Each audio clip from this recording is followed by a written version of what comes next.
evening we have several minor tasks to perform, one of which is to survey a little more of the historical side of alchemy, this time by paralleling the rise of alchemical traditions in North Africa and its development among the Chinese. Chinese alchemy is quite different in spirit, methodology, from the European approach to this subject. And because of its comparative antiquity and the way in which it developed, we may have a clue to the obscure origin of European alchemy. We've already noted the great rise of the alchemistical symbolism with its extravagant use of emblematic devices and elaborate formulas, coincided with the rise of the other mystical schools in Europe, and it should not be regarded as ancient, as is popularly supposed. Now in China we find what may well be the building up of a pattern that finally led to the rise of European symbolical alchemy. In China, this mystical art is associated with the cult of Taoism. So we'll have to examine for a moment Chinese philosophy, for in China, alchemy stems directly from philosophy, a link which we do not have in the West. We're not sure of the relation of these groups. But from the study of the Chinese, we may well begin to re-evaluate our Western historical approach.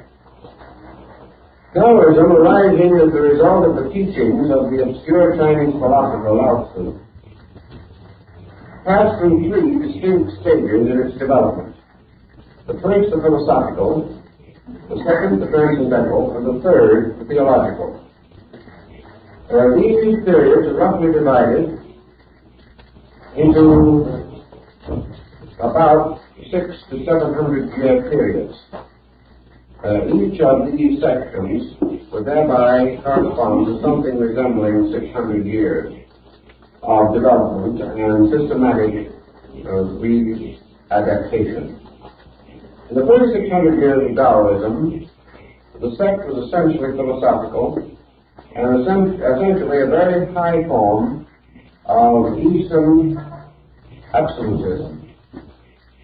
Lao Tzu was not only a mystic, but a very profound theist in his interpretation of the essential principle of Tao, or universal being. Hardly had Lao Tzu passed on before his followers, disciples, and several other Chinese scholars, who became distinguished in the descent system, began to expand and elaborate the essential principles which he had taught. This period of expansion resulted in several recensions of the basic text of the Jews, and terminated about the beginning of the fifth Geneva, or shortly thereafter.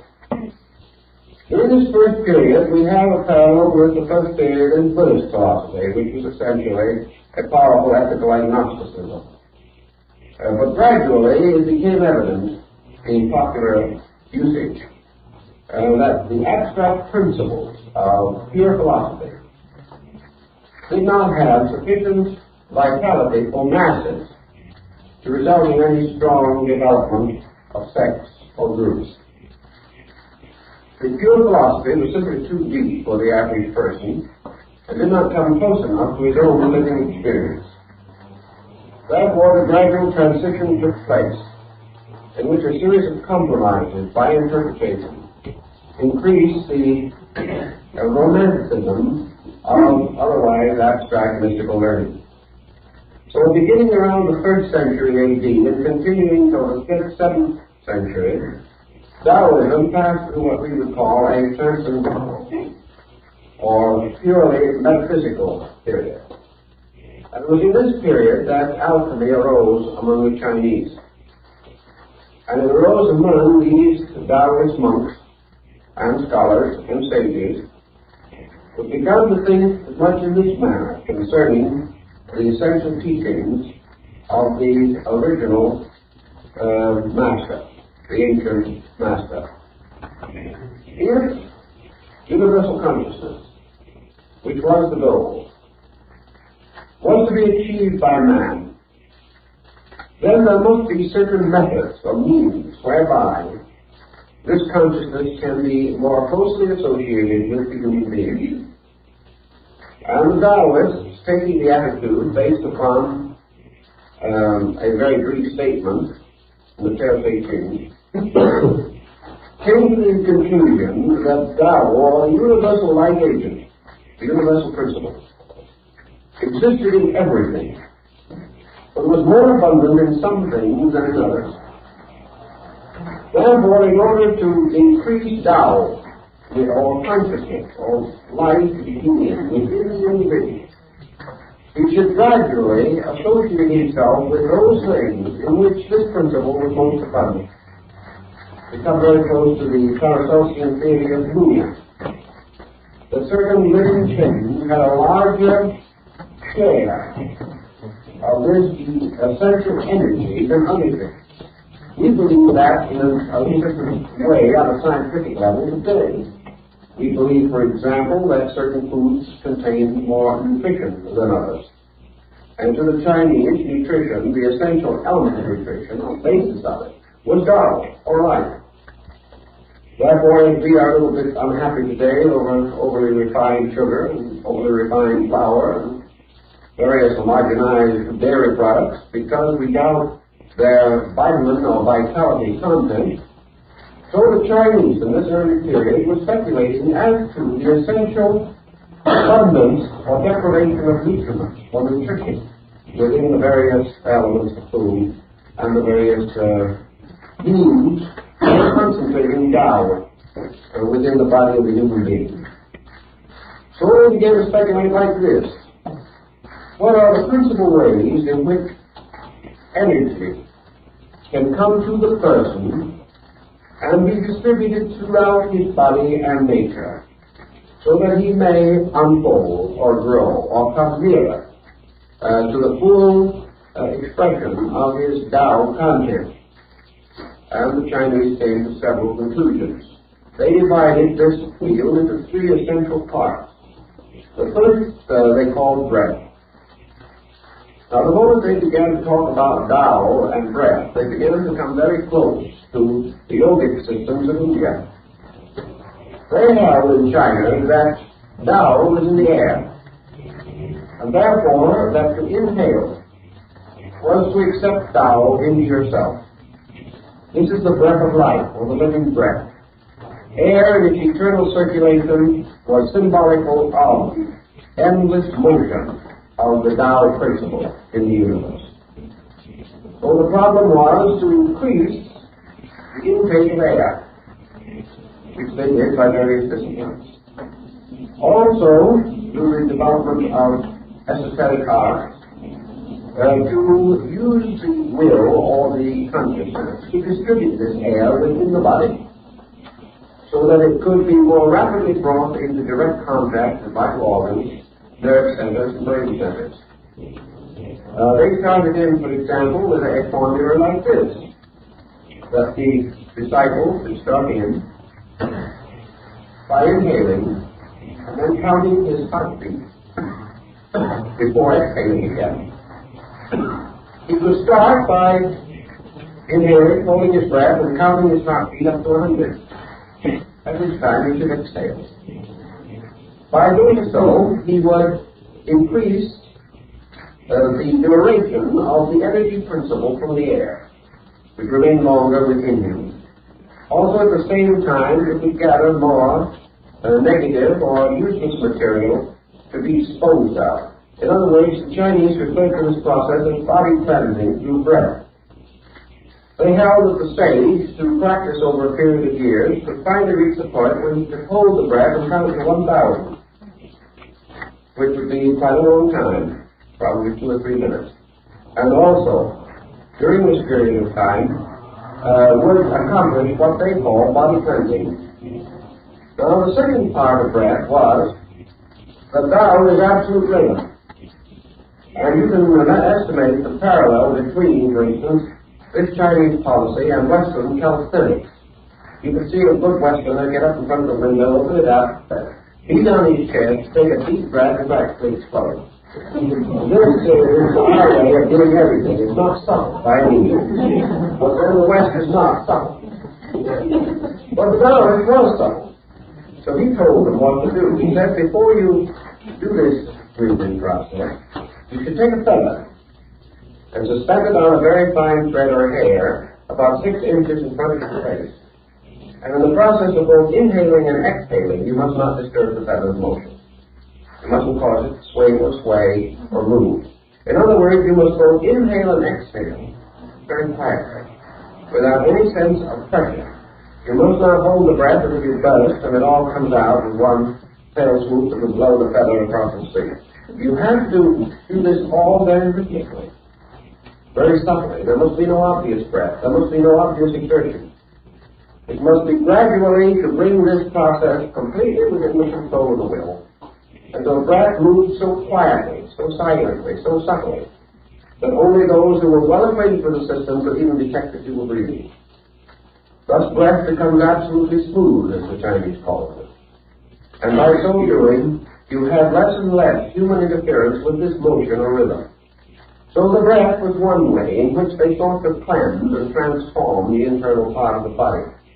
Now the second thing they recommended was, of course, diet. And in the case of diet, they had some very strange ideas.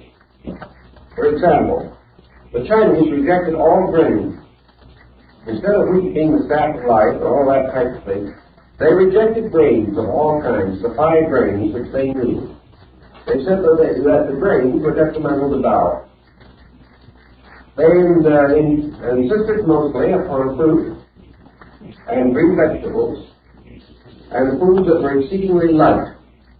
They felt that any weight of food within the body, even though this weight might be of a very solid and substantial nutritive quality, was too coarse, too mundane, to serve the purposes of Tao. That the universal energy principle found in plants was most easily assimilable directly from a living plant that was uncooked, and that it was also assimilable from the plant itself, rather than from its fruit or seed. Therefore, the stalk, the stem, the leaf, the flower even, was more abundant in Tao than the final consummation of this plant in its fruit or seed. Because in the process of transforming into its final fruit or seed, a transition occurred in the nature of Tao, and it was not so readily available to the body. Thus the Chinese held that universal life could be quickly taken in to certain types of plants and plant life. And in their mystical speculations, they listed a number of food products which were definitely powerful in this element of Tao. Now, the third phase of their research dealt with what they call discipline. Having used breath as one means, having used food intake as a third, as a second, the third was the actual use of the mind and the consciousness itself to draw or collect Tao. We then come in again to a very mystical expression of their concept or doctrine. Not only did they use the attention of consciousness to draw this energy, but they then moved this consciousness throughout their own bodies, directing Tao and distributing it by a voluntary action of the will. But whether it was the food or the breathing or the consciousness, it all had to be very rhythmic, very subtle, with a minimum of action of any kind, a floating of life upon the surface of action. Never for a moment this tremendous intensity with which we associate activity in the West. Now the purpose of these 3 disciplines was the achievement of the mystery of immortality. And this corresponds very largely with the Western alchemical concept of the elixir of life. This mysterious substance that if properly prepared, properly used, would prolong life indefinitely. The Chinese have an old character who lived, according to their records, probably around 1,000 years BC, who is their equivalent to Methuselah. He's supposed to have lived 800 years. And he's supposed to have lived almost entirely on Tao. In other words, he was maintained by an invisible energy in the air. And these Chinese scholars were quite confident that by means of a complete adjustment of their own bodies, their minds, their emotions, their diet, their breath, their thought, a complete adjustment with Tao or universal life, that if they could become like immortality, they would be immortal. And there are many legends in their mystical writings concerning these wonderful sages and saints, like the old teachers of the Jade Mountains, who gained incredible longevity, simply nourished by Tao, or as they would have called it, by the elixir, or the magical agent, the mysterious power of the universal life principle. Even the Chinese use the term medicine, or substance, or elixir, to represent this Tao, or free energy in space. Now this approaches, on a level of principle, very close to European alchemy, except that yet we are not catching very many of the alchemical terms as we know them. The Chinese term for universal medicine is very similar to the alchemical. But we do not have the paraphernalia, we do not have the retorts and the bottles, we do not have the laboratory and the bellows, and we do not have the elaborate alchemical or chemical formula symbolism which we have in Europe. But the end to be attained is almost completely the same. Now this was the first of their concepts in relation to alchemy, the possibility of the attainment of an eternal life, the medicine that heals all mortality, and when obtained by the mystic, makes him immune to the evils of the world. Not only is he protected against sickness and age, but he is protected against the evils of any creature that might attempt to attack him or endanger him. He is indestructible because he is identical with Tao, because the interval between himself and universal life has been reduced to a minimum. So, years ago, when I was traveling in Korea, I went into the Diamond Mountain area, and there had the opportunity to contact a few elderly Taoist scholars. You can't say, probably, that they belong to the same pattern as we find on beautiful old Chinese paintings of wonderful rugged mountains and waterfalls with old scholars seated under a tree. They do not have quite that amount of glamour, but from these men themselves and from legends and lore in the community, we could get a pretty good picture of how things were 1,000 or 1,500 years ago, because things are slow in those countries. It was a well-tested records in that region, but many of these old scholars were about 100 years old, and in probability they were. And one look at them would well testify to extreme longevity. There were rumors that some had reached 150. And while there was no particular point of the fact that they would ever be immortal, they certainly had exceeded the average person's span of life. They had extended usefulness. Most of them did not require any of the aids that we need in order to keep functioning even at 70 or 80 in our way of life. One of their principal concepts there was that the secret of longevity is the reduction of friction. And friction must always be the resistance of a personality to the law. In other words, Tao is reality. Those that move with reality flow as little skips upon the surface of a straight and placid river. Those who go against the law immediately come into conflict. And the moment there is conflict, there is death. There is friction, the wearing out of things, the exhaustion of resources, the wasting of energy. It is not what we do that wastes energy, but the way that we do it. And also the hazards, mental and emotional, with which we burden the things we do. An individual in the West has an unpleasant task to perform. He worries about it the days before he does. He wishes he didn't have to do it. He tries to find some way of pushing it on someone else. And as the time becomes nearer and nearer, he becomes more and more sorry for himself because he is faced with this burden. By the time the actual task arrives, he is no longer really in good condition to face it.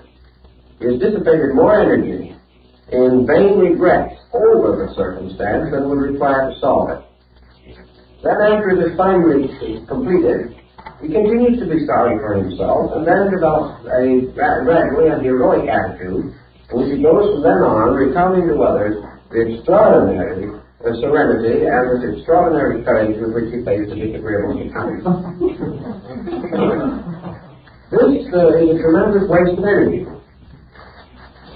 And the Taoist would simply advise that the person relax and pull through the circumstance, whatever it is. Face it. Face it without qualms, face it without regret, face it without fear. Whatever it is, it is.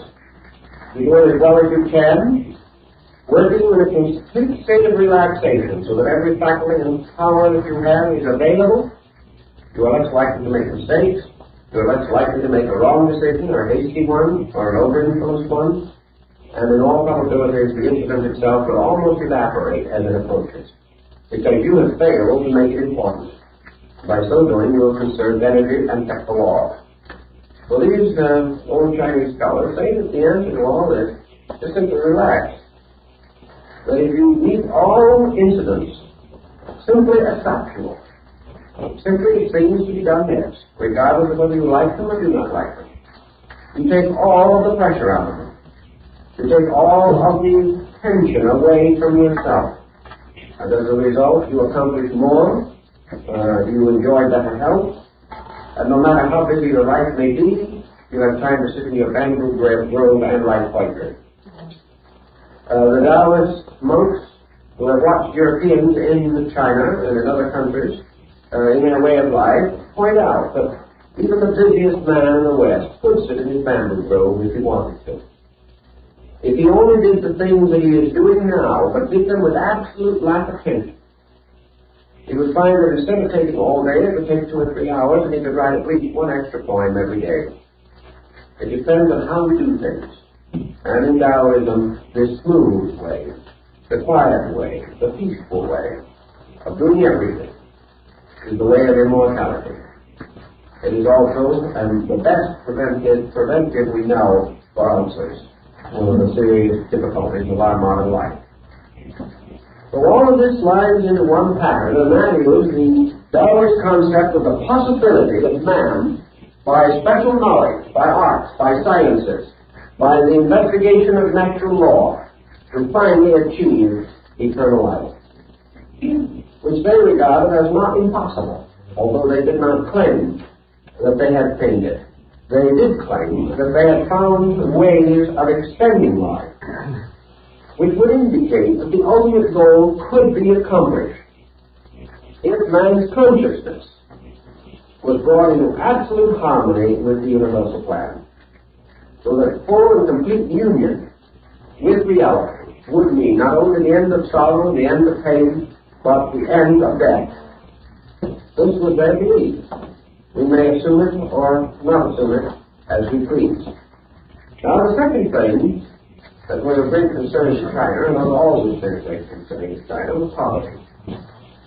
In China, there is no middle class as we know it, and never has been.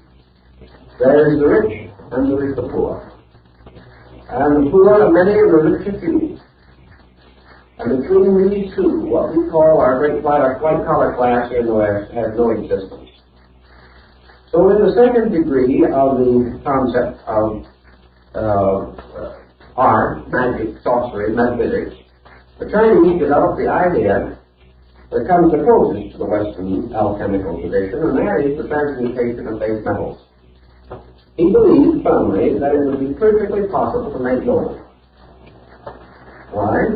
Because gold was a symbol of Tao. Gold, as the most precious of all substances, was an appropriate emblem of reality, the most precious of all things in space. As the gold represented the light of the sun, the light of reason, the light of wisdom, the light of truth, so gold represented the great treasure. Although on the mystical and philosophical level could be wisdom, because wisdom is a kind of wealth that exceeds all the wealth of the earth. Truth is a treasure greater than the most precious diamond. Reality is more valuable than the scepter of the purest jade. So all these great and wonderful realities, these truths, this wisdom, all these became associated with the concept of gold. Now the gold, in turn, was associated with the concept of being the king or ruler of all the matter. So Shang-Ti, imperial heaven, was the yellow emperor. And yellow was a color which, rising in the Taoist period of Chinese metaphysics, became the emblem of the yellow road of heaven. It became also the emblem of the imperial house. It was the sign of supreme power, and yellow and gold were religion. So to make gold, the Chinese began to develop a concept. If a man should live forever, or would live forever, the practical Chinese would say, there's no use in living forever if he's going to be poor forever. You just can't do anything. You can't get anywhere on that philosophy. And if you think about the Chinese for a moment, you realize that with all their philosophy and all their art, they're very practical people. There isn't a person in the world shrewder than a Chinese merchant. Now in China, of course, a well-fed person who shows a reasonable amount of rotundity is regarded as almost approaching a divine estate because there are so few of them. Therefore, one of their basic symbols for happiness in this world is to be fat.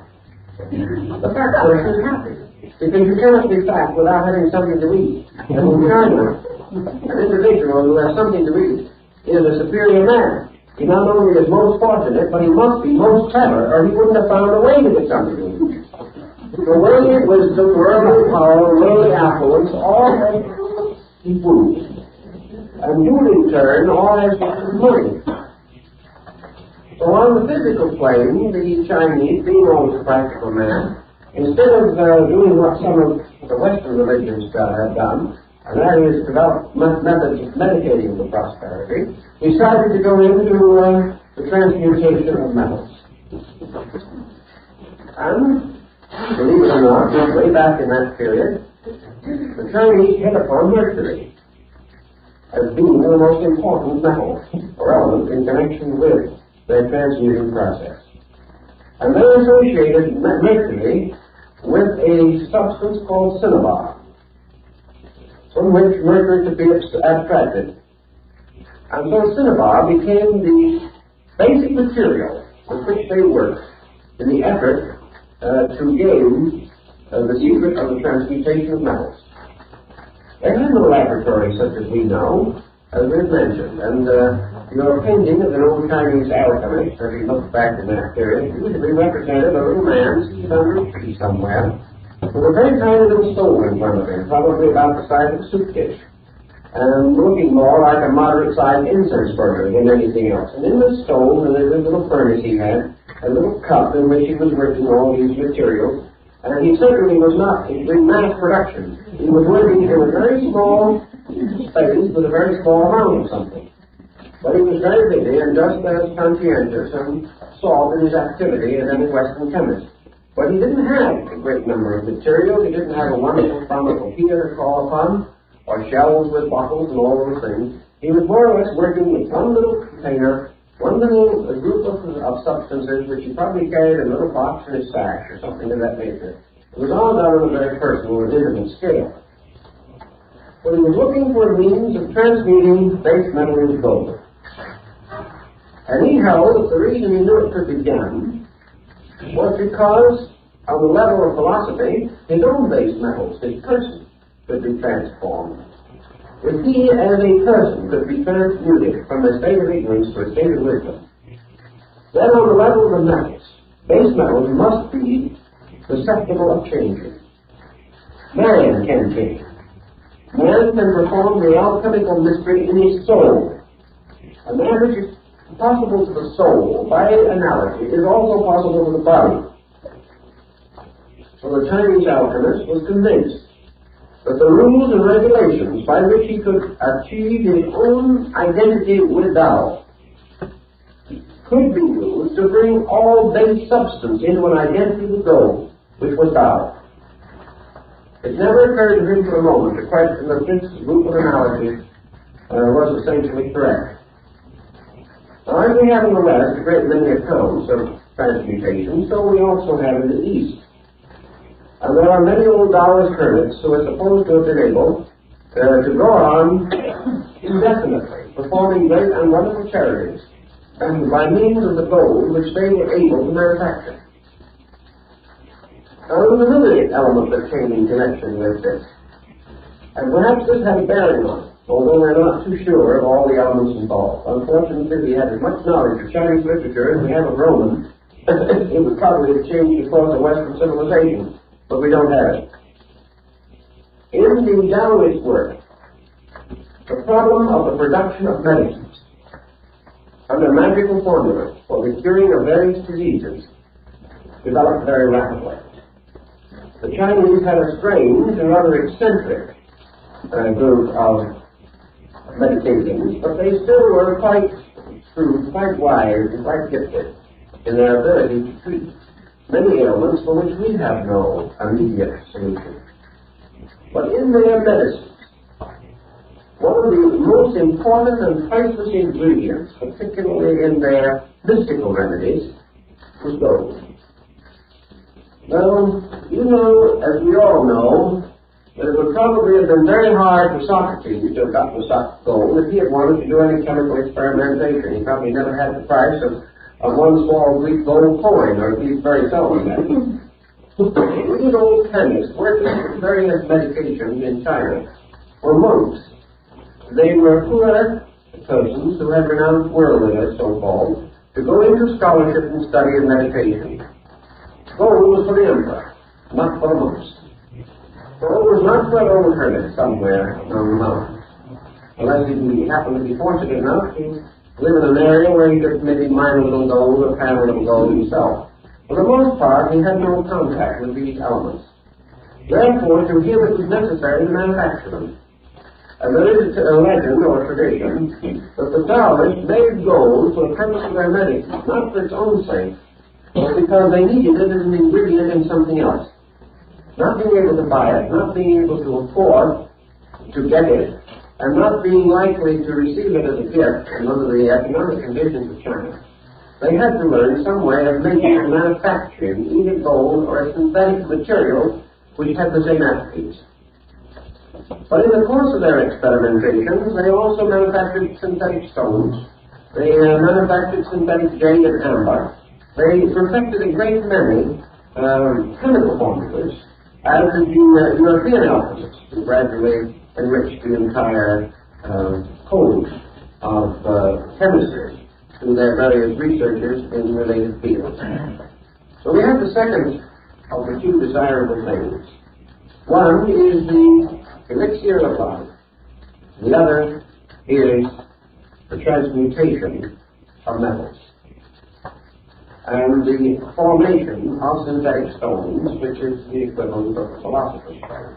So they were working on the same basic story, but they came about it a little differently.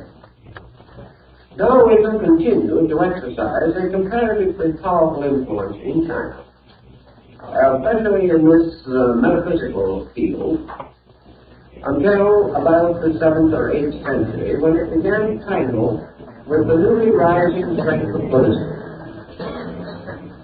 Buddhism had been introduced into southern China about the beginning of the Christian era. Some say slightly earlier, some say slightly later.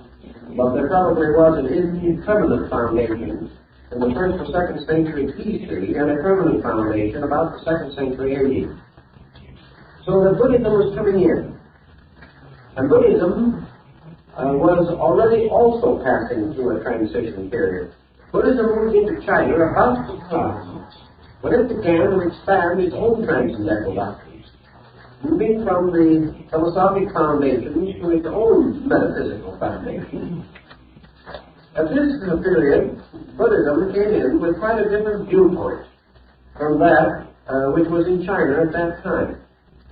Buddhism also brought a certain amount of alchemical and chemical speculation with it from India, where for a long time scientific researches have been more or less intensively carried on. But a little later, however, after the rise of Nalanda and some of the great institutions in India, that Buddhist scholarship in art and in science, especially in chemistry, began to drift towards China and began to mingle its stream with the indigenous culture. Actually, there is not a great deal relating to what we call alchemy in the original Buddhistic philosophy. There is, however, a great deal about the philosophy itself, which is reminiscent of the original concepts of Tao and the Chinese belief in the possibility of man's final identity with an eternal state.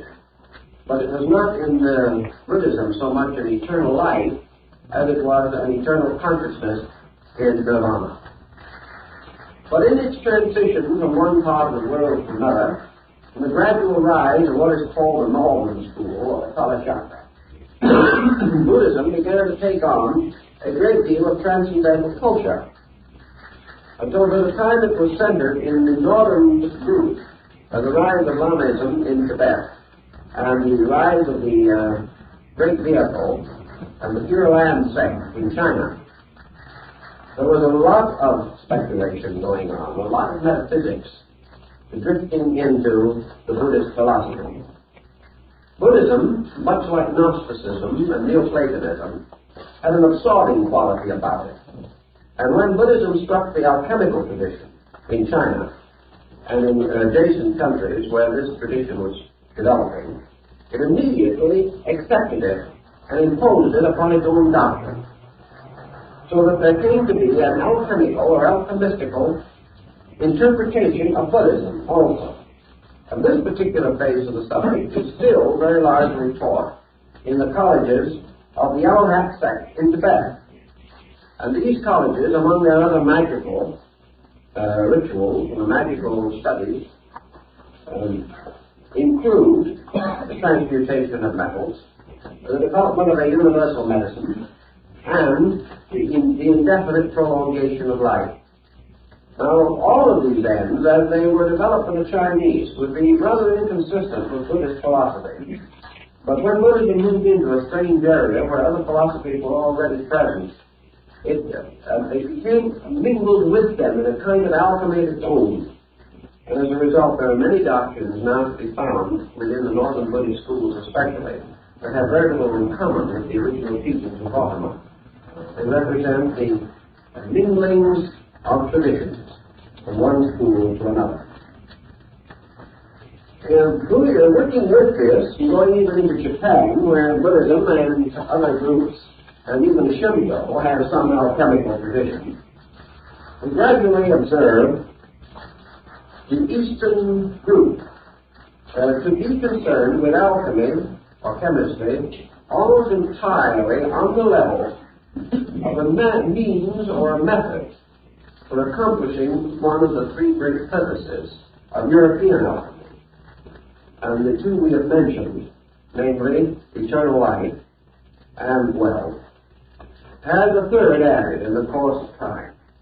And that third is the gift of vision. It was very important in these systems that the neophyte or the disciple should eat of the peach of eternal foresight.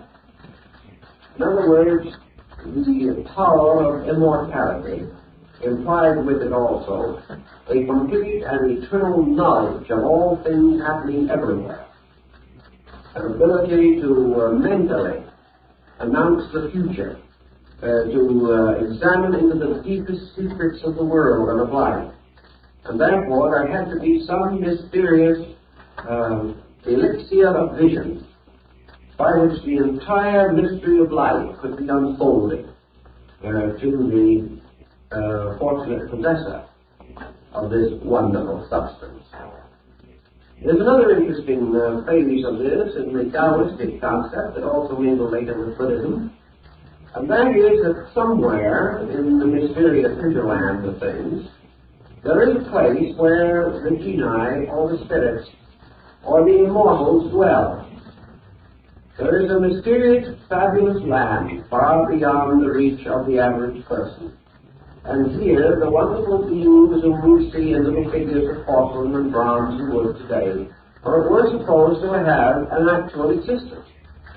They were the sages who had eaten of the feast of immortality and had gone off to join the city of the immortals, where the scholars and the mystics and the alchemists and the magicians all live together forever in eternal bliss, somewhere beyond those mysterious mountains that encircle the great Middle Empire.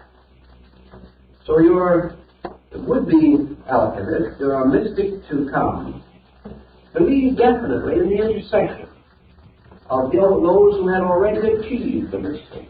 Because when you have immortal life and eternal wisdom and all wealth, you are a kind of super being. You might come floating down out of the sky riding on the back of a plane, for example. Or you might step off of your familiar dragon in front of his house someday and explain to him all the secrets of life. These people definitely have the belief that there were spirits, and that these spirits possess these secrets. In Europe you have the same thing, because you have elementaries. And Paracelsus even believed that you could capture and hold these elementaries or beings, that they could give you the secret of the stone and all these wonderful and mysterious powers that have to do with the control of the elements of nature. So we now have the sage, the perfect one, the mysterious elder, who has the stone, and who becomes the equivalent of the European adept. And the Taoist adepts are these wonderful, pleasant-faced old gentlemen with long beards and high foreheads. They're associated with wonderful creatures, dragons and griffins, and wonderful birds and beasts, with knotted staffs and crooked sticks in their hands, and carrying bottles, and carrying baskets, and carrying bags, in which all the paraphernalia and wonders of their knowledge, this was all concealed. Sometimes the genii would sit down on the bag, and the bag would float up in space with him. It was anything you wanted. It was magic. And in this second period of Taoism, everything was magic. And magic also could cause you to communicate with these beings. And these beings could take you to the city of the gods, and there they could teach you this mystery of the stone. They could give you the secrets and formulas that you had sought for so desperately and so patiently through the years. So this phase of the alchemical tradition in China parallels very closely that of Europe. The beings in Europe were not quite so fantastic, but the essential principles were the same. That it was possible for you to receive instruction from a master of the art who had already achieved this. Because in alchemy, it's perfectly possible for you to share knowledge. You lose nothing by it, the other person gains. But his gain is not your loss. Therefore, there is no particular reason why you shouldn't help him. In China, then, we have all of this tradition building up and growing and developing, and it finally comes out to us after maybe 2,000 years in what we call today flower arrangement. Whether in the Moribana school or the Ikenobo schools of Japan, the arrangement of flowers, the tea ceremony, all of these things, the incense ceremony, all have to do with the same principles, the same rules, the same ideas that underlie the Taoist concept of alchemy. So we'll take a little time to go into that, and we'll try to show you exactly what is intended. Now we mentioned in the Western tradition the presence of three essential elements, which must be united or brought together in the mystery of the stone. In the West they're called the king and the queen and Mercury, or sulfur, salt, and mercury. Now in the Chinese concept, the sulfur is called heaven, the salt is called earth, and the mercury is called man. And the great triad in Chinese philosophy, and it finally came into European thought also, is the triad of heaven, earth, and man.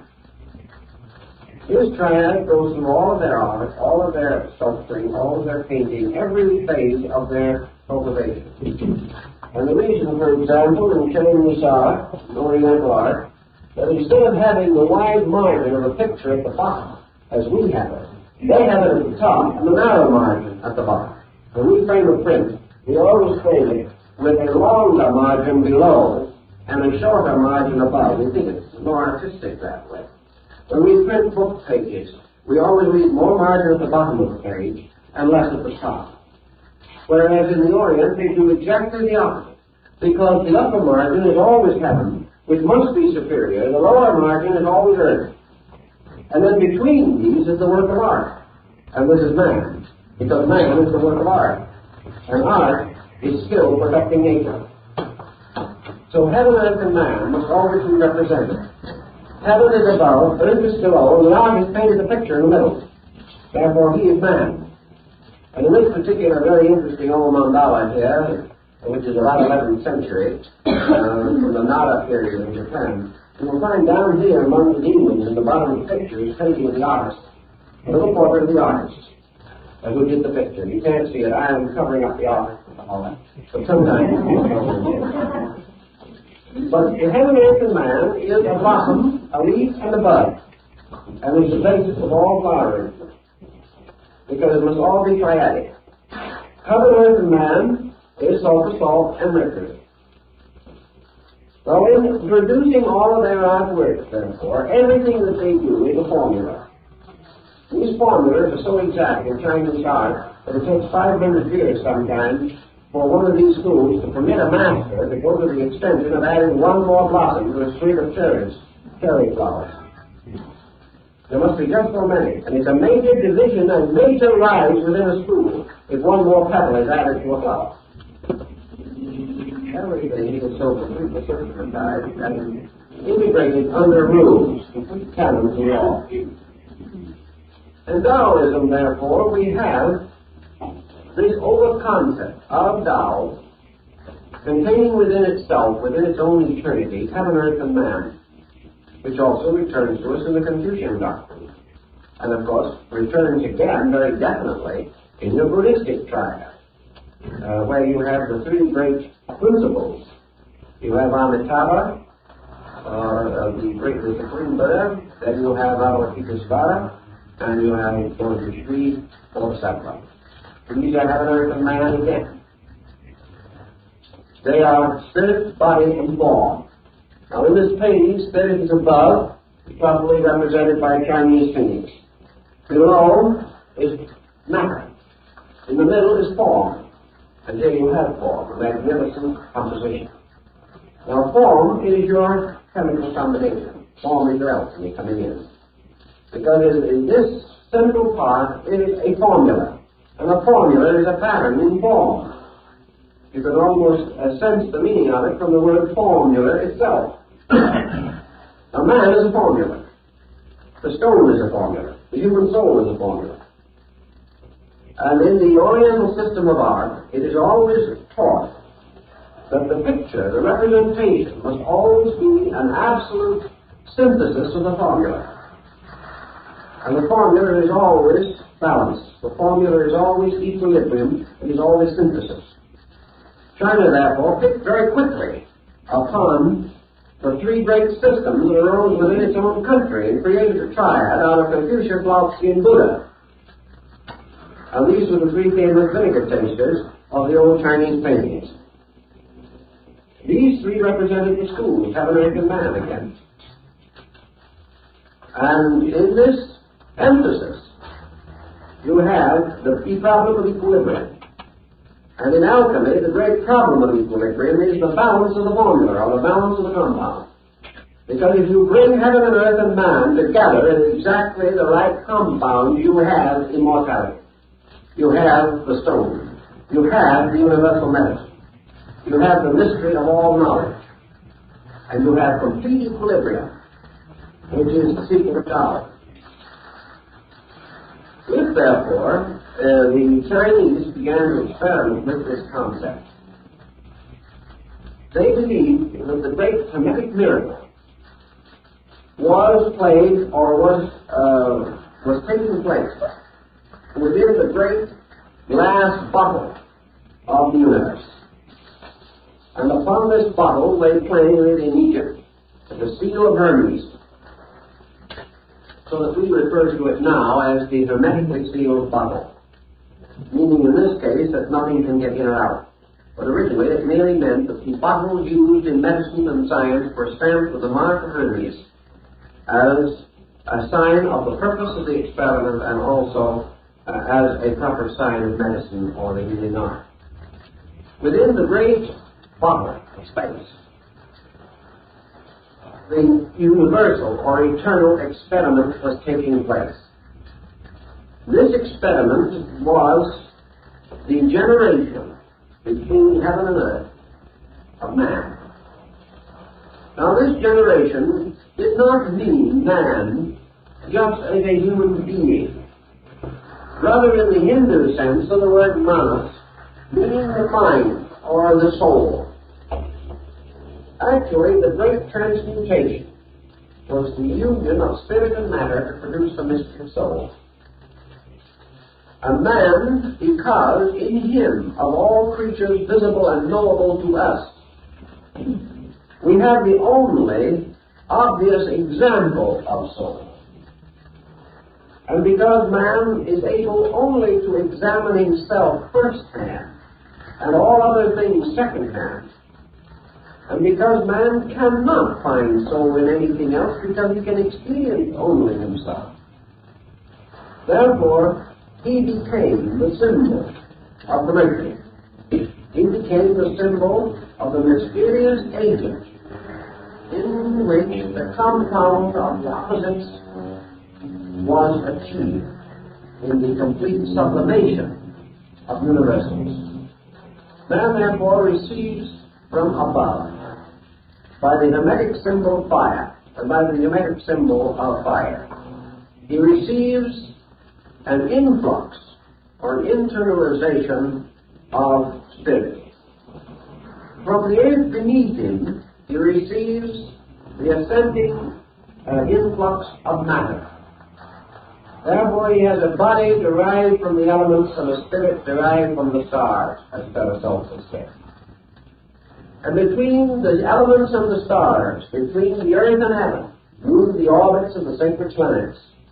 And these are the seven metals from which the mystery of the soul is compounded. So man becomes the living soul. And as soul, there is achieved within him the equilibrium of spirit and matter. Now, to bring this equilibrium to bear upon the alchemical formula, the absolutely true center of the interval between spirit and matter must be found. And this is again revealed on another level of symbolism which is just as perfect and just as extraordinary, and about which someday I hope we'll be able to talk at greater length, and that is your music symbolism. Pythagoras sketched the monochord between the orbit of the fixed stars or heaven and the surface of the earth or the elements. And he caused this chord to be marked along its way with frets to break the chord, or to break the string of the one stringed instrument into the harmonic intervals. And he placed one fret in the exact center of the string, by means of which he secured the mystery of the octaves.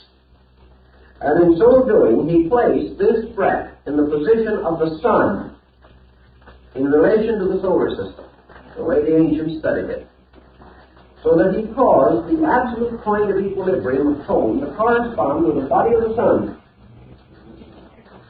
And he caused this in man to correspond with the spiritual nature of the heart.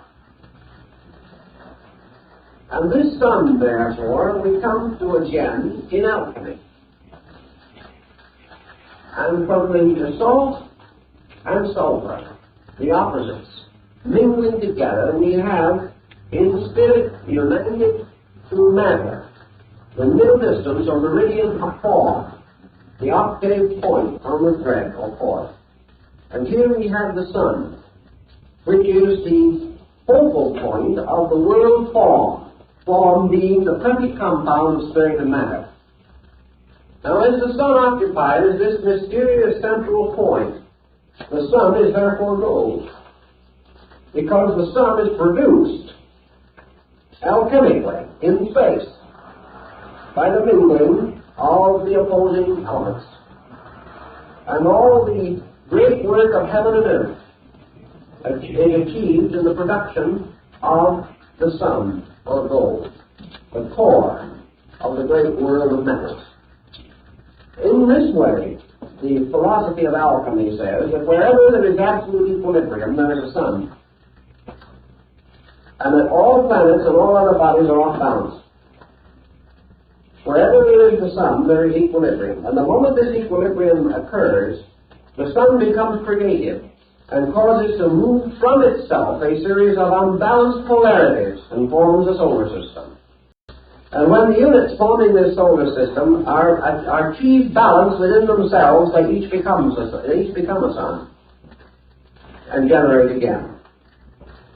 Now in man, the Chinese say, he receives his spirit from imperial heaven, the Yellow Emperor. He receives his body from the Great Mother. He brings these two, spirit and matter, into equilibrium and produces a sun, S-U-N. And this sun is the soul. And the soul is therefore composed of gold. Not physical gold, but the same kind of gold that is always created by equilibrium. The moment equilibrium is created in the alchemical mysticism, the gold within a thing is caused to be released. Because wherever there is gold, there is a potential equilibrium. And as I think I told you on another occasion, research at Dornach in Switzerland has shown that gold, colloidal gold, is a sovereign remedy for ailments of the heart. Heart, sun, gold, soul. They are all part of one sequence of values. Now, according to the Chinese, there is gold in everything, just as the Europeans have. So what is the gold in everything? What is the seed of gold that must always be present in every single thing that exists? The answer is that everything has within it the potential of equilibrium. All things have the possibility of being synthesized into balance. Now, if you remember in the Sefer HaZohar, the Kabbalistic book of the Splendors, it says, unbalanced forces perish in the void. Thus passed the kings of Edom and the giants of ancient days. Your titans, your chaotic giants, fighting for control of the universe, represented your two great powers, the Mother, Father, Dragon in China, that struggled together and produced between them the golden ball, which is the symbol of imperial China and also the symbol of the age of the world. When ether and chaos among the Greek philosophers, the Orphics, struggled and strove between themselves, they finally formed a whirling mass, which became the golden egg of Phanes, which burst forth to release the Logos in the creation of the world. So from the strivings, from the struggles of the unbalanced elements, came again the golden age. Now the golden age on earth is the age when there was no conflict, when everything lived in peace together. This was the first and most glorious of the yugas, the great age of the gods. It is always the same essential symbolism. And gold, heart, sun, and all these relate to this mystery of equilibrium. So the Chinese, naturally, following all nations that have metaphysical speculation, came to the conclusion that in some way man's own nature, the etheric field, the magnetic body, his aura, the totality of it, was a body, a crystal womb in which his soul was generated. And we hear in the age of chivalry how Merlin went to sleep in an age of glass. We hear how the Hermetic homunculus is created in a womb of flax. We have this glass, which again is the psychic field of the human being, in which the mystery of his own equilibrium takes place. This mystery of equilibrium is represented in the Chinese by the yang-yin combination. The circle with the twisted form in it, which forms half black and half white content of the circle, but the two parts do not divide the circle evenly, but have that effect which we now recognize in connection with one of our large railroad companies, which uses this yin-yang symbol. And also, I believe it was used for a number of years as symbol by the technocrats. It is a symbol of the two half spheres, but they're in motion, so that the hemispheres appear like two sperms, or two living creatures, sometimes each one with a dot or eye in it. Occasionally, this field is divided into three twisting sperms, and is often surrounded by the Hongko and the various emblems, the trigrams and the hexagrams of the Chinese I Ching or classical changes. But this motion of God in all things is released by equilibrium. So we have the problem of bringing the human being to equilibrium. And to achieve this end, we must bring about that which is supposedly impossible. Because alchemy begins by assuming that the first experiment means the accomplishment of the impossible. And that impossible, as we mentioned in one of the other talks, is to make fire burn in water and water support the flame. It means that we have to achieve the absolute unification of two utterly divided factors. In alchemy, they say, well, it is done because heaven and earth are man and woman. And man and woman unite and produce the sun. They produce Tripity. By their union, they release Tao, and Tao becomes a new being and lives. Therefore, the absolute polarities can come together and do a generation, both physical and spiritual, is under the same rule.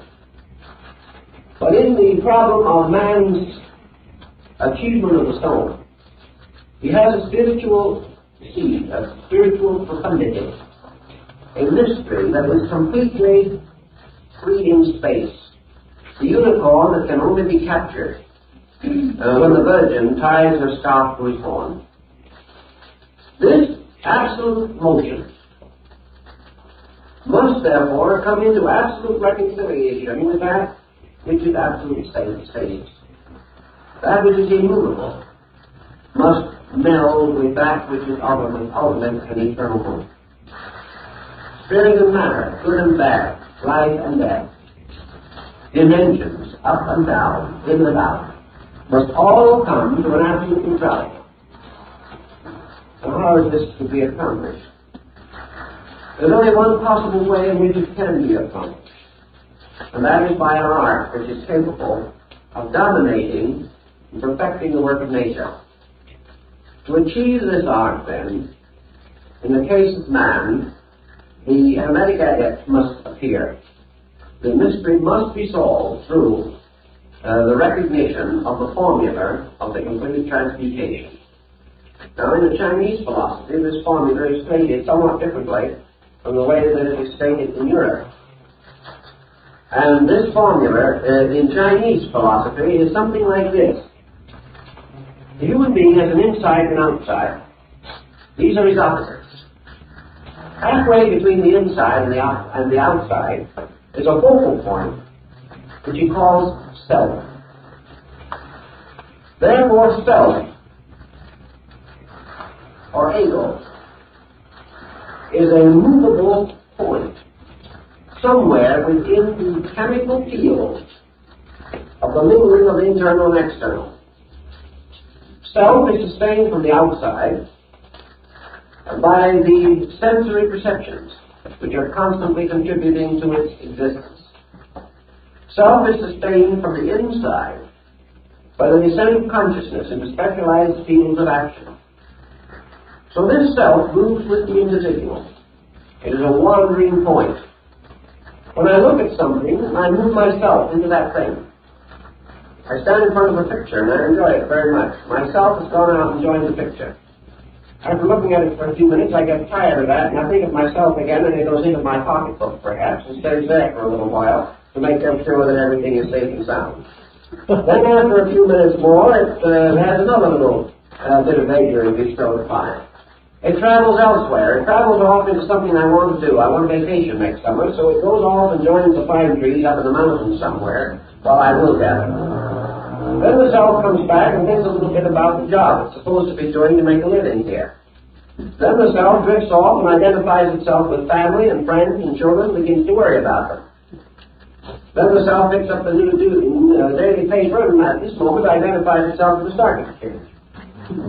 This self is forever moving upon the focus of its own point of awareness.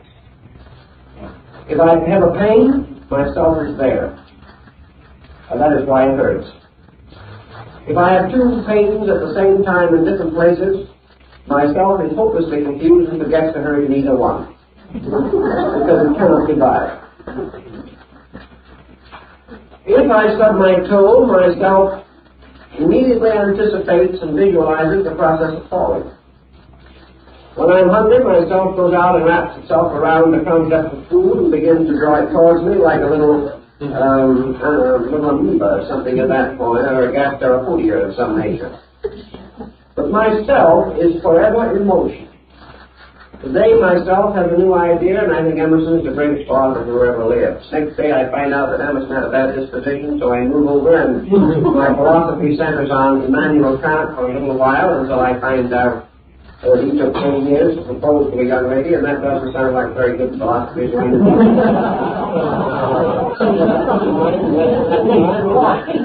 result. Little by little, myself moves around. Myself takes on illusions. Then he gets disillusioned. Then I hate everybody. I hate everybody but myself. Because I will never accept responsibility for what I do if I can possibly avoid it or shift it anywhere else. So this self, in Chinese philosophy, is actually diagrammed by something that would look like the track of an earthworm wandering through several feet of terrain. It goes in all directions.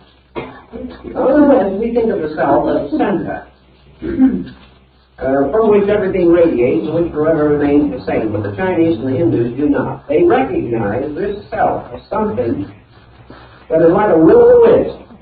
And its abode is anywhere and everywhere.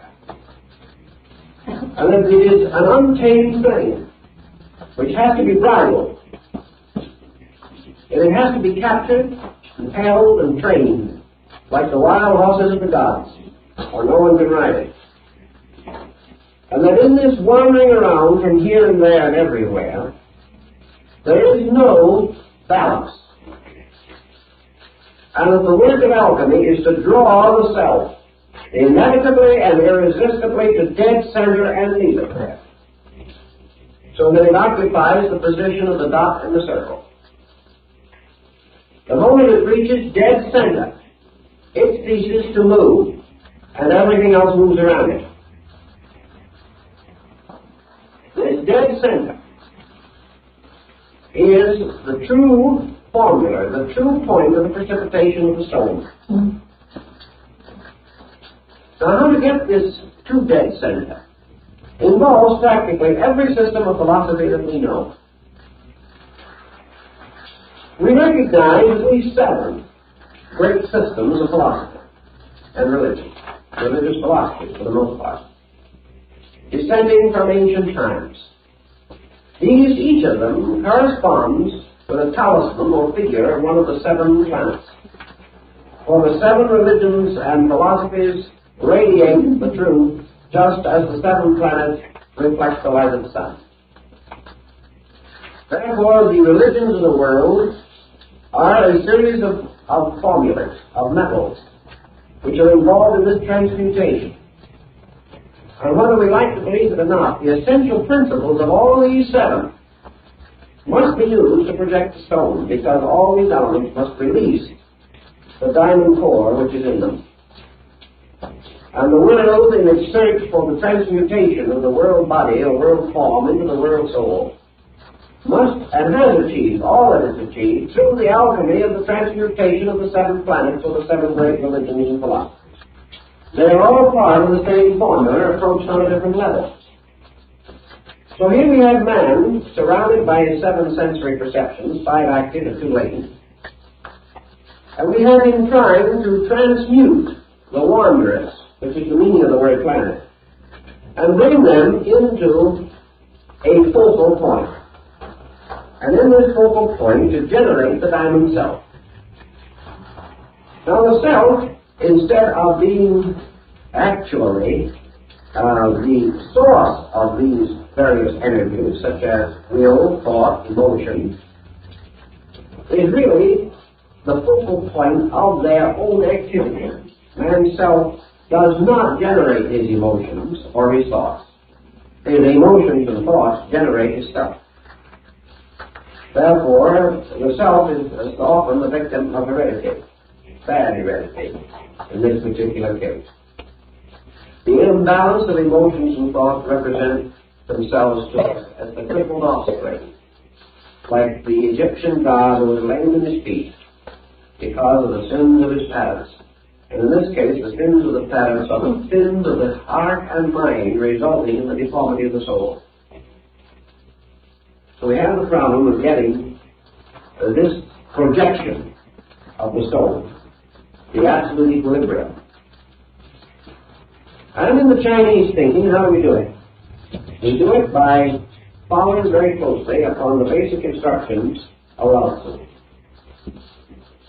Inasmuch as the Chinese insist that this wanderer, the centralizing self, which is never centered, is forced out of center. That it wanders because it has to, and not because it wants to. It wanders because it is the victim of the intensities of the emotions and the thoughts. Whatever we feel, whatever we think, the self must serve. Therefore, we bind the self like Samson was bound to the millstone of the Philistines. We blind the self as we blinded Samson. And we make this focal point the slave of what we may term emphasis. It is the thing by which we attach ourselves to any given object of attention. It is supported by our own will to do these things, by our own desires, by our own strategies, by our own thoughts. And these things are constantly forcing the self out of center, forbidding it to return to center, and identifying it with some unbalanced part of its own field. Lao Tzu, therefore, taught his disciple that the thing that is necessary always is to restore the self to the center.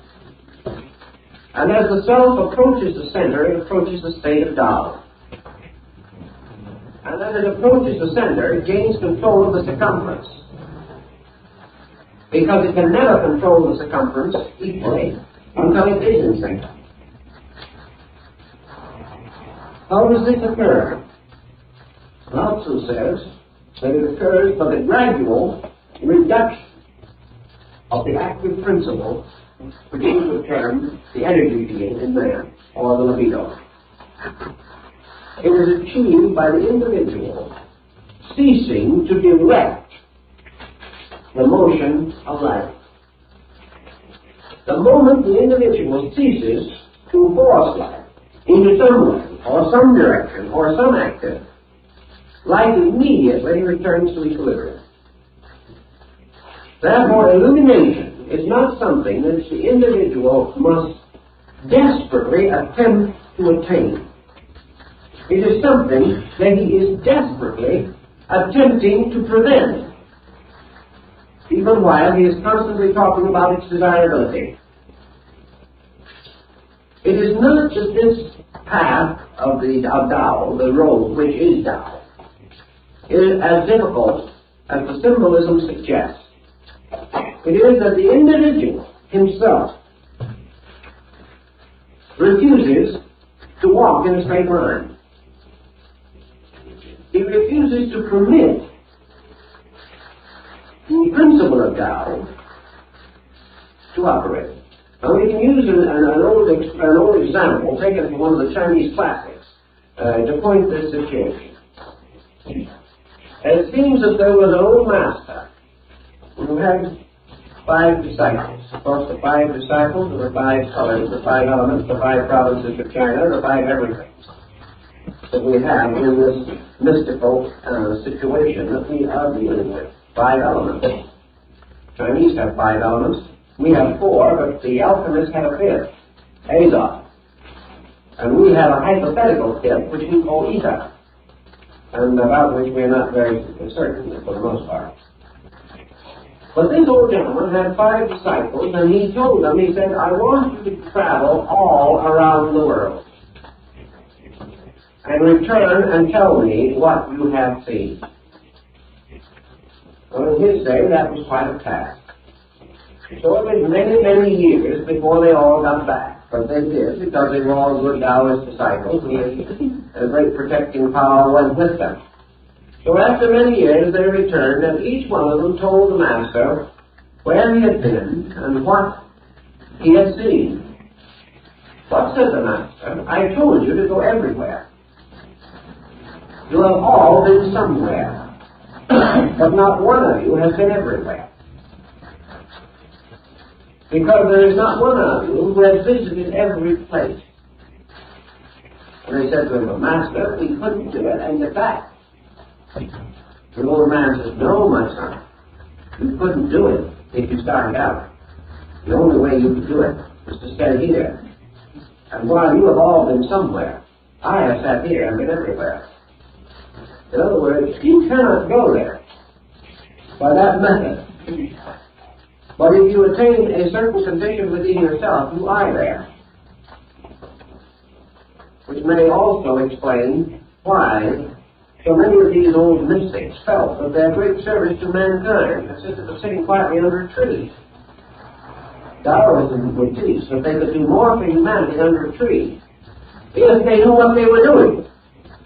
And they could by running up and down the world, preaching, teaching, hoping, and fearing for 150 years. Because their contribution would be on a level of qualitative penetration, while everyone else would be running around on a quantitative level. So in the problem of Taoism, the return of the consciousness to the point of equilibrium is attained not by the victory over self through great stress and strain, through wrestling with an angel or something of that nature. It is simply by the gradual release of the individual from pressure, from the pressure of action. Now we come to the conclusion from this that the Taoist advocates a philosophy of non-action. He does.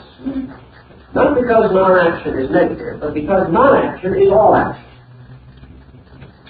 There is no possible way of achieving absolute motion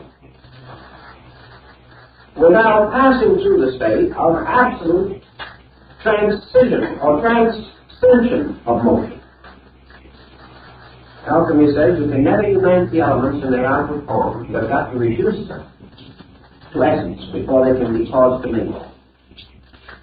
Therefore, you can never, by any process that we know, take the various elements of the personality and force them into the union to produce the stone. Before they can be created into the stone, they must all die. Paul says, unless the seed dies, it shall not live again. And Taoism says that unless action dies, the individual can never achieve absolute action. Can never achieve absolute motion, or the complete motion of Taoism. To achieve this, therefore, he must transcend motion. And in so doing, he attains absolute motion. There is an analogy which he gives of the axis of the wheel and the rim. And that actually, the axis is the only point in the entire wheel that has achieved absolute motion, although the rim is moving there more rapidly. The axis is the only part that is in absolute equilibrium. So Taoism is absolute equilibrium. and in the attainment of it, by the reduction of spirit and matter to their basic elements, to their basic principles, by the complete separation of them from action and inaction as we know it, they precipitate the motion of Tao, which is absolute action. And this is the absolute stone. This is absolute life and absolute immortality and the universal medicine and the absolute source of wealth. Because all these things depend entirely upon the individual achieving absolute balance within his own consciousness. When he achieves that balance, he then generates, he then achieves the creation of the crystal monkey. Because out of that balance, the union of spirit and matter within himself will form his own psychic system, his own psychic nature. And he becomes a living soul with a spiritual core and a new transcendent nature or transcendent being, as the Chinese call it, within himself. This being is like the Taoist human. It goes everywhere. It rides on the unicorn. It rides on the dragon.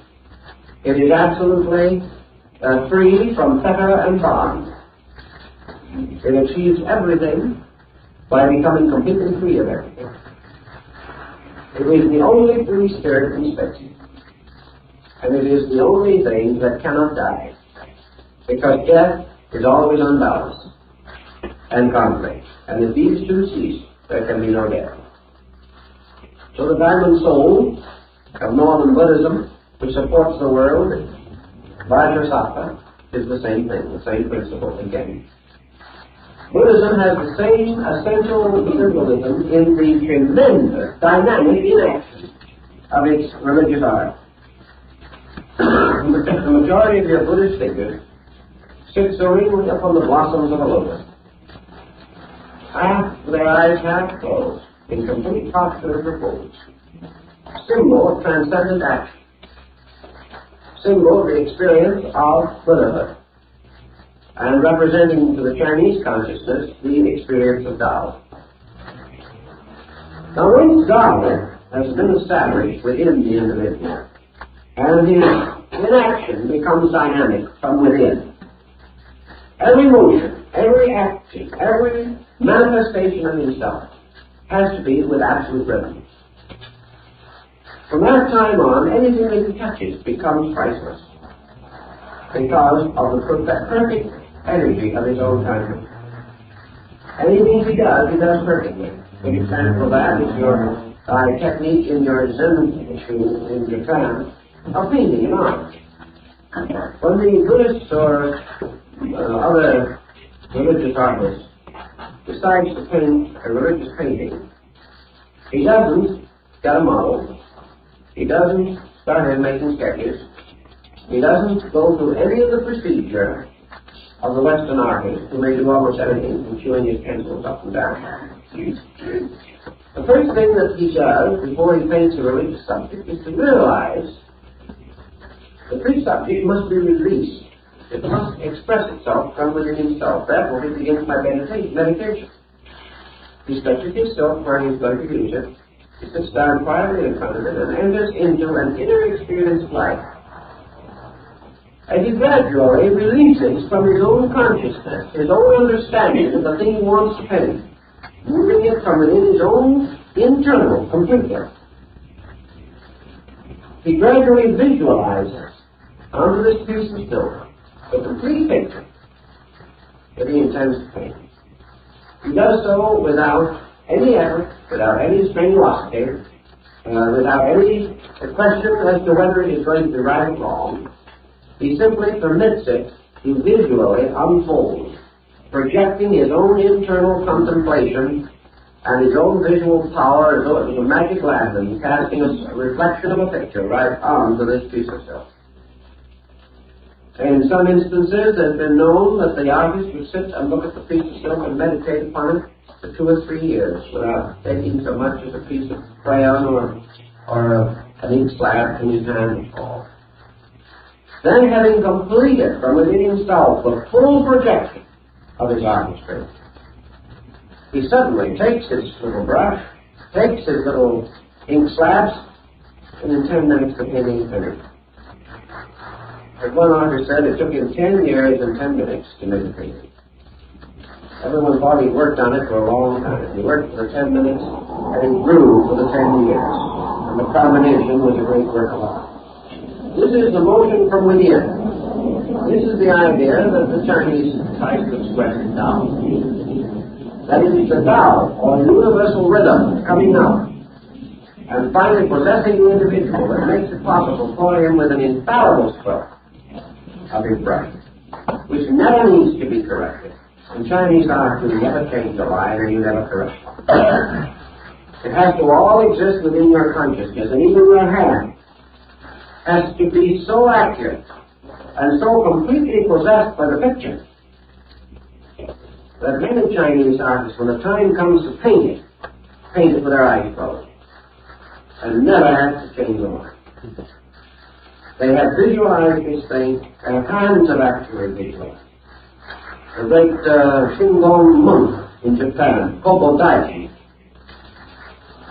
had such tremendous concentrational power in this particular situation that he placed a brush between each finger of both hands, remained in meditation until he had completed the concept of his picture, dipped the brushes this way into 10 different slabs, each one with a different shade, and with his eyes closed, painted the picture with 10 brushes at one time, because there was absolute concentration within his own consciousness.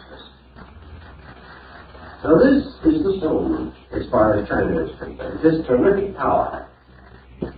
This man can never be anything in this world, because his own incredible internal can sustain him to anything.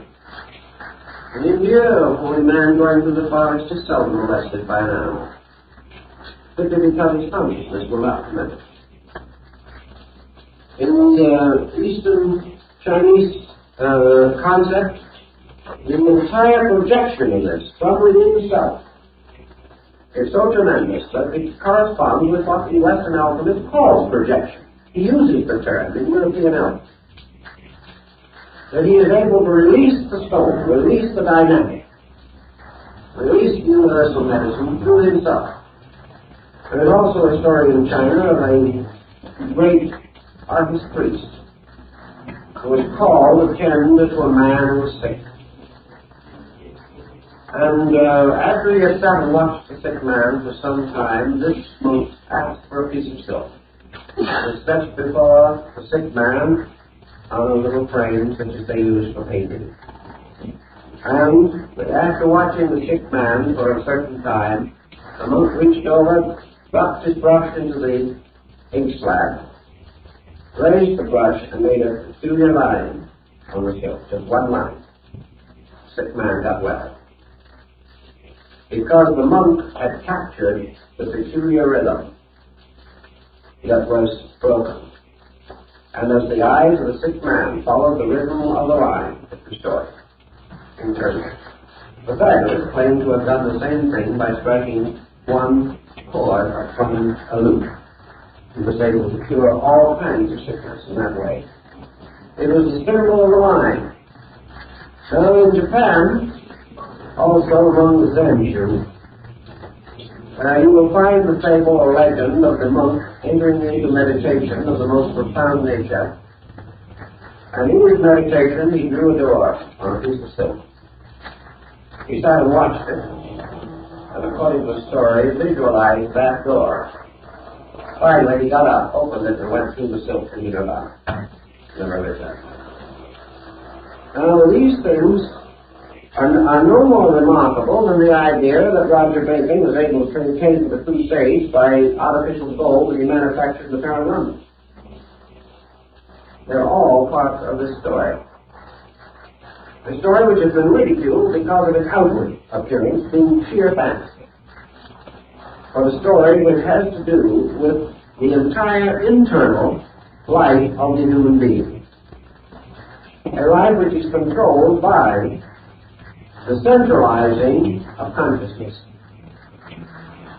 Daruma, the patriarch of Zen, had an episode in his life that is a little reminiscent A story we find in the New Testament. Now, we were in meditation one day. We were walking along by the side of the sea. And after he was long in his meditations, he suddenly sort of came out of this trance-like condition of ecstasy in which his mind was one with the infinite, and suddenly, to his amazement, observed that he had walked out several miles under the surface of the water. The moment he realized he was out there, he sank. For as long as his consciousness had been held in complete suspension, he didn't know it. He didn't see it. They also tell many similar stories about the power of this internal. Honestly said, this power is real. That it is possible to achieve this tremendous victory over phenomena by the complete integration of the luminal part of the internal nature. This constitutes not only a victory over the world, but a victory over the great cyclic laws which control the activities of the unenlightened. Buddha is said to have risen victorious over the power of the 7 planets. In the same way, the alchemist, transmuting the 7 souls which make up his psychic nature, and attaining complete transcendence over them, and causing them to form the diamond soul, or the great adept self, achieves complete release from any limitation conceivable to the human mind or emotions. Therefore, he is completely without stress or strain. He is without tension. He is without negation. He is without any imbalance within his own nature. Therefore, like space itself, he is immortal. This was the Chinese concept of the transmutation, and I believe that the European concept, under the symbolism, was practically identical. There is no question in the world that this symbolism moving into the Near East influenced Arabic thinking, and much of our so-called chemical speculation came to Europe from Arabia and from Iran and from other areas in that general region. These chemical and physical chemical experiments are interesting for another reason. Which came first? Was alchemy the mad mother of chemistry, as some would have us believe? Or did physical chemistry arise from man's gradual recognition of great symbolical patterns within his own psychic nature? Is chemistry one of the expressions of the soul itself, interpreting itself through the symbolism of medicine and chemistry, and to a certain degree in philosophy and mathematics, all of which are involved in this stuff? I am inclined to think that the alchemical symbolism arose out of man's own psychic recognition of these laws, and that man, attaining to a degree in sleep, the relaxing from tension which he does not experience in daily living, that in sleep and dream phenomena he comes a little nearer to the threshold of this equilibrium. Sleep is probably a kind of equilibrium on a negative level. It is a kind of transcending of action. Therefore, sleep, death, initiation in the mysteries, all of these were always carried under one group of symbols. Sleep was always a symbol of death. Death was always a symbol of initiation, because it represented a transformation, a complete change of polarities. And in alchemy, the death of the matter, the death of man's 7 souls, must precede the resurrection. And in the Christian alchemy, from the death of the 7 souls arises the messianic soul, which is seen as Christ rising from the tomb within the bottle of the alchemical experiment. If then we have this group of symbols all over the world, they seem to be trying to tell us that there is a strange and secret art an art by which man may break this vicious circle of his own inadequacy. And whether we call this alchemy, or whether we call it Raja Yoga, or whether we call it mysticism or Sufism, or whether we believe it to be the religion of the dervishes, or Platonism, Gnosticism, or philosophy, whatever we call it, it is all dealing with one thing, and that is the projection of the diamond soul. And that this diamond soul of alchemy is the soul in equilibrium, by means of which the individual becomes completely attuned to what Lao Tzu calls Tao, or absolute equal receptivity to universal energy. The universe around man, within man, is Tao. According to Lao Tzu, this universe is not only infinite life, but it is infinite wisdom, truth, love, law. It is not only all these moral things, but it is infinite nourishment, infinite supply, infinite availability. Everything that exists consists of Tao and nothing else, because there is nothing else. Everything that changes is Tao changing some appearance of itself. In its numerous and multiform appearances, Tao assumes to be many things, but in its essence, it is one thing. Man, using the faculties which he has on the level of mind and emotion, looking at the universe, sees many things, but does not see Tao. Yet each of the many things that he sees is Tao. Therefore, he can say Tao is white. And you can also say Tao is red. You can say that it is sky and earth, that it is water and air. You can see it in the eyes of his child. You can feel it beating within his own breast. All of these things are Tao. But because of his nature, this Tao is infinitely broken up. And he can also see the phenomenon of two things outside of himself in war with each other. He can also experience two feelings or two impulses within himself at war with each other. Therefore, he experiences through the division of his own faculties Tao as infinite diversity. He comes to it from an Aristotelian point of view. He cannot see the tree for the leaves. He cannot see the city for the houses. He may go so far philosophically as to admit that all these houses are part of the city, and that all these leaves are part of the trees.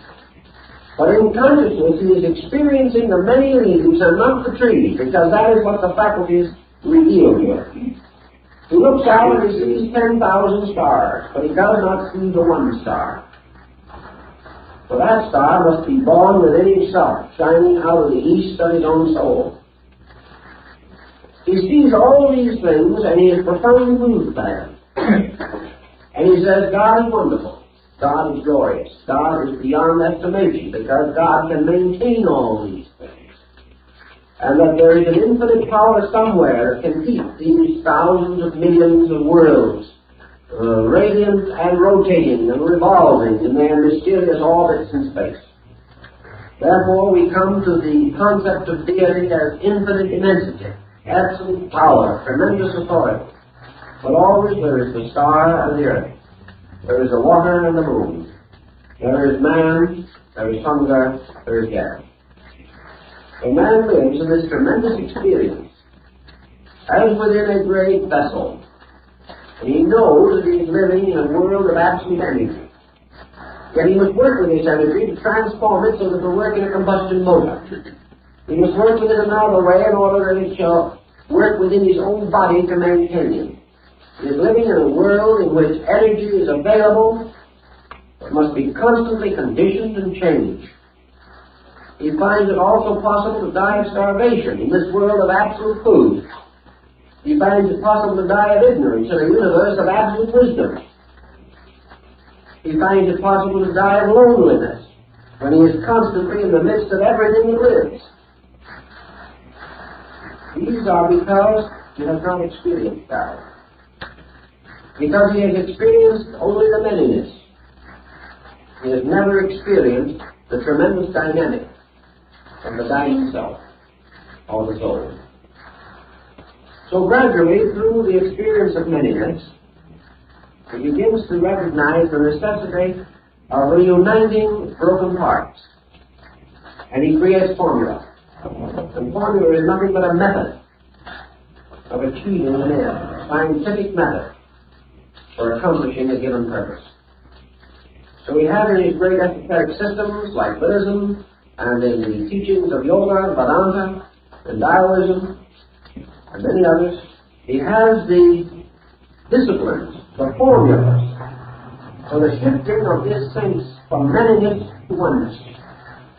From the experience of God as all to the experience of God as one. A one which contains the all. Or the experience from the experience of God as infinite action to God as inaction, which is the supreme action. Now our concept of action and inaction is that when action happens, we're doing things. When inaction sets in, we're not doing it. The Chinese say that's no, that isn't it. That's because we are looking at it from our level. The truth of the matter is what we call action is the supreme inaction in space, and what we call inaction is complete action. Therefore, that the motion is not from action to inaction as positive to negative, but from action to inaction as from negative to positive. The Tao and Tao alone is positive action. Why is it positive action? Because it is the only action upon which all things depend and which in itself depends upon nothing. Everything that lives because of Tao. And yet try and find Tao. Try to find this complete suspension of action. Try to find Tao as the teacher. It will never speak. Try to find it as the friend. You can never embrace it. Try to find it as nutrition. You can never put it on a plate and eat it. Tao is infinite. Therefore, the experience of Tao is the experience of infinite. And the individual moving towards supreme action finds that absolute action is absolute experience of infinite.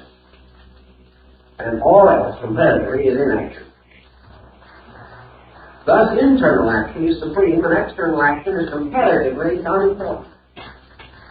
The only reason we have to run up and down is because we do not know where we are going, and would not know if we got there.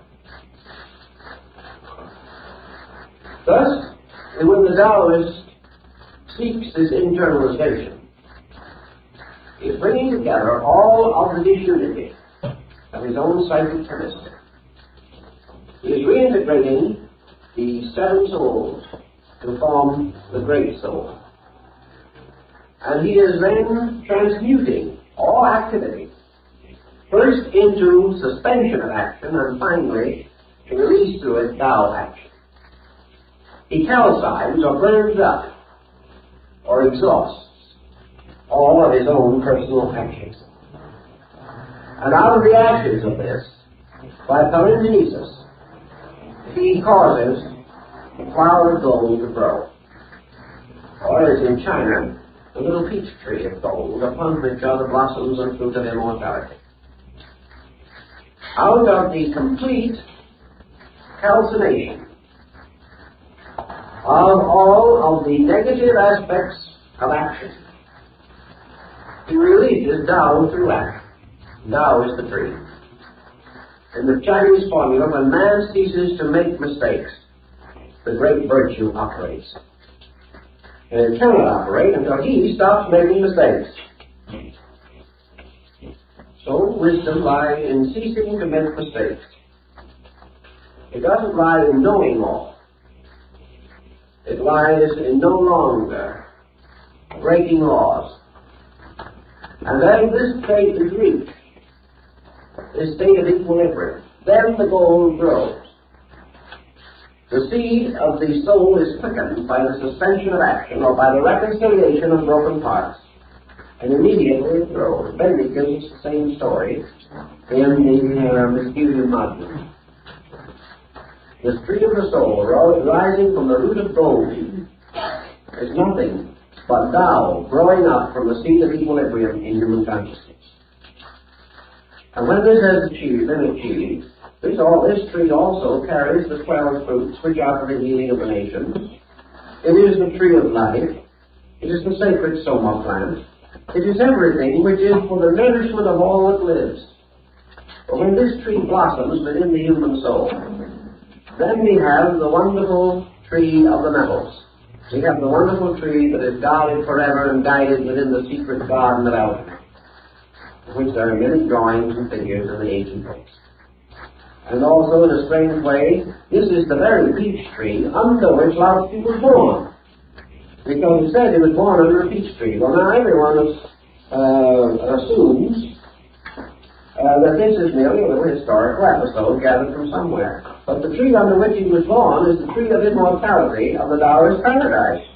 And no one seems to have paid any attention to that at all. So that when he was born, they didn't name him Laozi at that time. They named him Little Peach Tree ears, because he had very large ears. He was born under a peach tree. Now, why did he have very large ears? Because Taoism is a religion of very large ears and a very small mouth. Laozi lived and taught for many, many years and left only 5,000 characters behind him to summarize his entire philosophy. Taoism is not a philosophy in which you do a great deal of talking. It's a philosophy in which you are forever accepting into yourself, not giving out. But in accepting into yourself, you prepare for the release of the splendor of a sun. For once this tremendous jewel of immortality is cast within yourself, you burst into a sun. And from that time on, your rays warm and preserve all life. And you become the current of another order of life. And a new series of peach trees rise in the garden of immortality. And having achieved this, and having perfected oneself in it, according to the Taoist theories of the transcendental period, not the original period, Lao does not have this particular concept, but it followed in his teaching.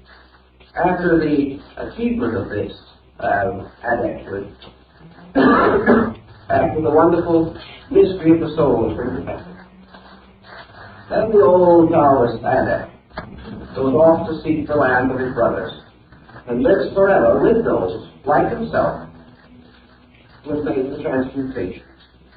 Now, in the Greek legends, I think we can see pretty well what happens, what is meant. For what happens when the Greeks achieve great heroism and then die? Why, the gods always picked them up and made constellations of them. They were always set in the sky, and therefore you have stars named for all the heroes and nymphs and all the wonderful beings. The crown of Semele was taken up after death, and the chair of Andromeda was taken up, and the winged horse Pegasus went up there. Everybody became a constellation after they had made good, so to say, in whatever their problem might be. So the old Taoists had it. When they got through, they went up to heaven and became stars. What is the star? Just another symbol of the diamond soul. It is just another symbol of the radiant sun around which any water of life is going to grow. Because when men cease moving around the center, they cease to be planets and become suns. When human beings cease to move around their own centers, they cease to be wanderers and they become sages. And as they become sages, they become alchemists. And sitting quietly within the mysterious nature of themselves, they take that little furnace, which is the heart, which has the warmth within it, the point of fire and life, and in this heart they accomplish the creation of the universal medicine and the wise man's stone. But in the West, we would have a lot of equipment to do that with, and maybe even in the Middle Ages. Because we have never yet realized, as fully as the Asiatic has realized, how subtle these things are, and how always the symbolism is internal, regardless of the fact that we insist on building a laboratory and setting aside $50 million for the research. Then we think we're really getting it. And the Taoists would ridicule us out of face, although on the outside, being a Taoist, would probably agree with us and chip in $4 to help build the laboratory. Because he feels that it would be quite necessary to answer the fool according to his fault. But in the alchemy itself, it is all this internal mystery of man ceasing to be a planet and becoming a sun, ceasing to be a base metal and becoming a star, ceasing to be a series of separate parts, each struggling for supremacy, and uniting these parts through their death and resurrection, that they may all become the vehicles or manifesting centers for the dissemination of Tao. For when this complete equilibrium is reached, and the silence and the mystery where all parts mingle, where the seven colors unite to restore the white light, that center Tao moves through. And moving into manifestation transforms man. For the planet is one who is moved for the sun, but the sun is one who moves the planets. And the spiritual source moves other things and is itself unmoved.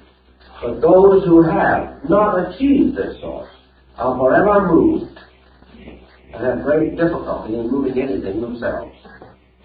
So in alchemy and the Chinese viewpoint, it is this creation of equilibrium and the release of the eternal, which growing into the tree bears upon it the three great mysteries: life, immortality, longevity, and eternal wealth. And this is the great treasure, which is the treasure of the Arabian Nights entertainment. This is the treasure that all men come to seek, and to which they turn after all other treasures are failed. Now, there's much can be discussed about these subjects, but I think this is perhaps a little oriental slant on the Western subject. It may help to make this a more rounded out series of discussions.